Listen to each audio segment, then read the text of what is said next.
So, mind shift. When you declare things over and over, when you speak them aloud, there's something very powerful that takes place about speaking things. And I want to talk to you about that because it's not about comparing yourself. It's not about saying, well, I'm not there yet.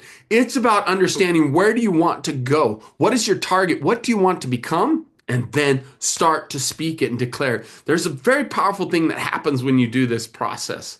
And so it will start to reshape your brain and help you to not just believe, but then receive. And how will I know that you've received it? Your actions will follow that which you believe and prove that which you believe. And then when you receive it, man, it just starts to really become the thing that you're doing. It becomes a part of your lifestyle.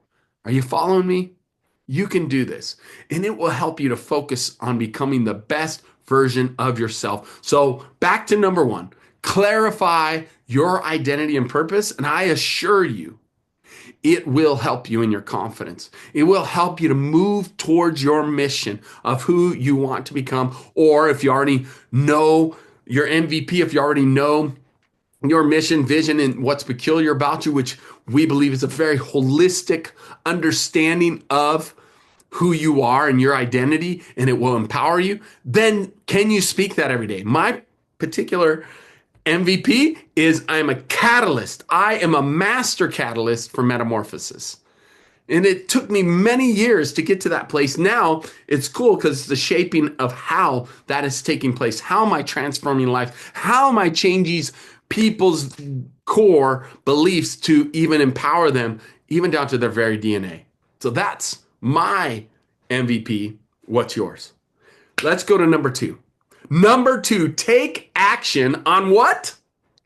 Small challenges. Now, this one's really cool because so many times we want to take on action on big challenges and like, I'm gonna take the mountain. And then we're like, 2 years later, we still haven't taken the mountain. So we call this the macro and the micro because macro is your big vision, but it is important to create small challenges. And I will tell you, the truth is, small challenges done well over time will actually create the miracles or bring the macros. So many times people are misled. They think, well, I need to do this big thing and I'm going to get this big result overnight. No, it's actually little things done well that brings the big results. So take action on small challenges. Confidence grows by doing little things and getting little victories. We often will call this like sprouts, acknowledging your victories every day. Now, this is a silly one, but it's so real. Make your bed. Oh my gosh. You're like, it can't be that simple. Yes, it is. Why? Because it's your first win of the day. And it's something you can accomplish. Now, it's interesting. I am married. So my wife, I get up before my wife. So even that's a small little challenge and small victory is I got out of bed before my wife did. And I start my day before her. But guess what I do to help make the bed? I pull up my side of the bed, make the covers nice. And sometimes, depending on where she's laying in the bed, I may even put some of the pillows on. But I do my part as much as I can. Think about that. A little help, a little victory, being considerate for my wife, and even doing my best to help in this situation for making the bed because I believe in it. How about this? Don't throw your clothes on the floor. Maybe put them in a hamper. Now, why does that matter? Because there's a place for them, and there's a dirty clothes hamper. It's a little win and a little victory that can go a long ways. I'm telling you, these little victories, little challenges. Here's another challenge for you. And some of you are going to be like, you're crazy, Carlos. I can never do that. Yes, you can. I've had plenty of people I've challenged with this, and they've made it a lifestyle. Little challenges, right? Take action in small challenges. Turning on the shower to cold. At the end of your shower, can you go the last 2 minutes of your shower on cold? Now, for some of you, if you're like Jesse Kaufman, who lives in Florida, that doesn't work too well because his cold water is still like 70 degrees. I'm just saying. So it doesn't count. Jesse Kaufman, he's going to have to get something going with his water to make it icy. But those of you, Montana people, those Canadian people, Indiana people, up higher, and even myself. I live in Georgia. And we experience about 40 degrees, 45-degree water because it's well water. And the ground is getting pretty cold now. So can you do it? Yes, you can. It is possible, I promise. But see there, it's a little action on a small challenge. Taking a nice, hot, cozy shower, right? And then at the end, can you turn it to cold only? And it's so awesome. I am married to the most incredible woman on the planet, Chantel, my bride. And it's amazing because I've watched her over the years even take on these little challenges, and it makes her life even better. Because guess what? When you have that victory, it builds confidence when you say, man, I create what I want. But how do you create what you want? We have another shirt that says, I can do hard things. Because it's real, you can. And hard things are powerful. When you do hard things, I'm telling you, you feel victorious. It creates more confidence in your life. We all need to learn to do hard things. And right now, some of you are thinking, I can never do that. I couldn't turn the water to cold. It's impossible. Guess what? I go through the same thing, believe it or not, and I've been doing it for probably 6 years, since before I lived in California. So yeah, 6 or 7 years, somewhere in there. And it's just now part of my lifestyle. 5, 6 days a week, usually 6 days a week, I will turn it to cold. One day a week, I don't. I leave it at hot. That's my day of rest. I cease from what I normally do.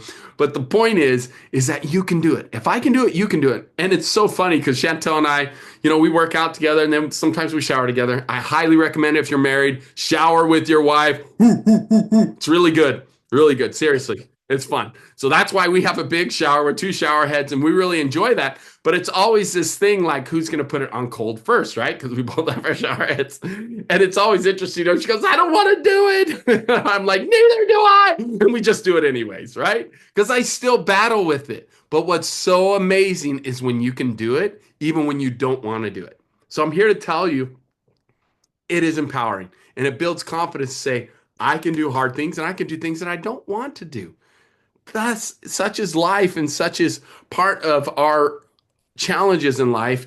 And then if you can do small things, guess what? Those little victories build confidence. And then when you have to face something big, you can say, you know what? I was able to turn the water on cold. I can do this too. So choose one thing. Let's go to the practical side of this, right? We want to move you outside of your comfort zone and build some success. You need a win today, and making your bed can be a win, and putting the water on cold out at the end of your shower, the last minute or two can be a win. I'm telling you, because you're doing hard things. You're stepping outside of your comfort zone, and it will build up and it compounds over time. Little things. So success compounds over time, just like money. Success will too. So you want to have these little victories and it'll gain what?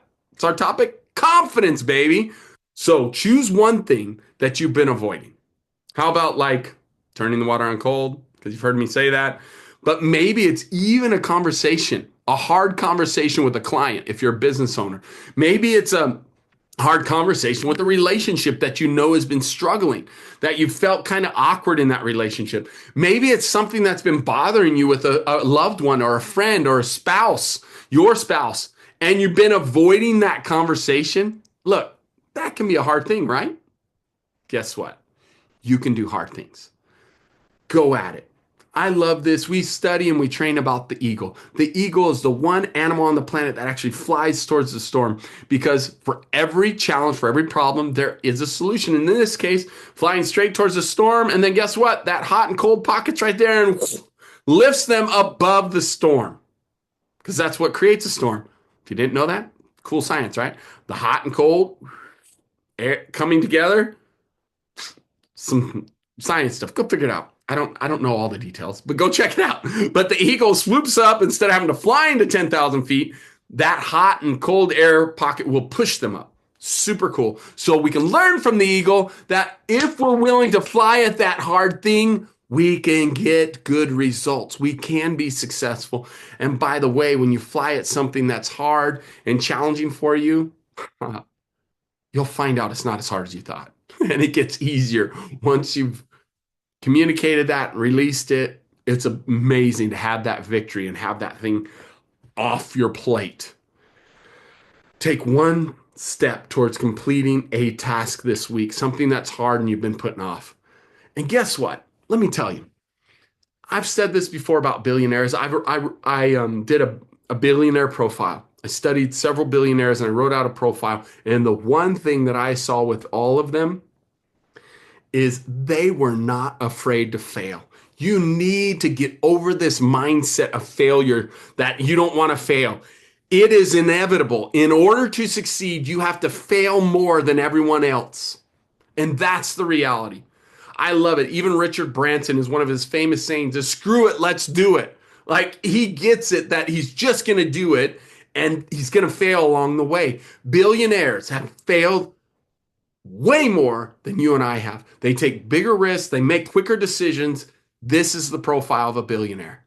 And so, what can you do to take a risk this week? Do something hard and then just know that failure is feedback. You never fail unless you quit. And we don't quit, we learn. We don't lose, we learn. And you can embrace failure and know that that's where you're going to grow. All right? Each step you take is progress, whether you win or you learn. Each step is always progress. All right? That was lesson number 2. Let's go to number 3. Number 3 thing for building our confidence. Practical things that we can do to build our confidence. Ready? Cultivate a growth mindset. Cultivate, I'll say it again, a growth mindset. If you want to build confidence, be teachable and coachable. I've heard so many different phrases and I love them. The biggest room in my house is room for improvement. I like that one. And another one to cultivate growth mindset is to say, the more I learn, the less I know. That's mine. I coined that one. The more I learn, the less I know. That's so true. And I'm constantly willing and constantly looking to learn and grow. New books, new audios, new trainings, constantly investing in myself to grow and learn. Are you willing to invest? Are you willing to grow and keep growing? It's a powerful thing to cultivate a growth mindset. And by the way, that's what excellence is. Excellence is, and Olympic athletes understand this. Talk to any gold medalist. They go to their limit and a little bit more. To the limit and a little bit more. They do what everyone has asked them to do and a little bit more. That's what excellence is. That's what perfection is, actually, because you do as much as you know to do and a little bit more. You challenge yourself. And if you do that in life, just constantly looking to grow, constantly looking to learn, constantly looking to improve, I assure you, you'll become more and more confident. So, confidence thrives in the belief that you can improve and the effort of persistence. In our training Shapers, some of you have been through it. In week 3, session 2, you'll find patience in persistence. It's the third letter in Shapers. S-H-A-P. Sorry, fourth letter. I need to learn how to spell. So the fourth letter in our Shapers training is an acronym, and that is patience and persistence brings peace. So what can you do to move forward and cultivate this growth mindset and be persistent? Shift from a fixed mindset to, you know what? I want to learn. I want to grow. I'm not quite good at this. I'm not a professional at this yet. What can I do to learn and grow?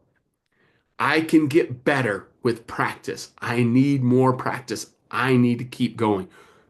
Patience and persistence brings peace. Now, why does patience and persistence bring peace? It's because the more you do it, the more confident you become, the more at peace you become when you do it more often. So that's why our training, Connection DNA, is all about connecting and creating cycles of connection and different ways to connect. And you become more confident the more you do it. And that's why it's designed to go through it and then cycle back through and do it again, because it's all based on growth mindset. So if you haven't been doing our content, you've got to get back to it and know that it will help develop and cultivate that growth mindset that we're talking about that brings confidence. All right. So regularly evaluate what's holding you back in life. Is it a lack of skill?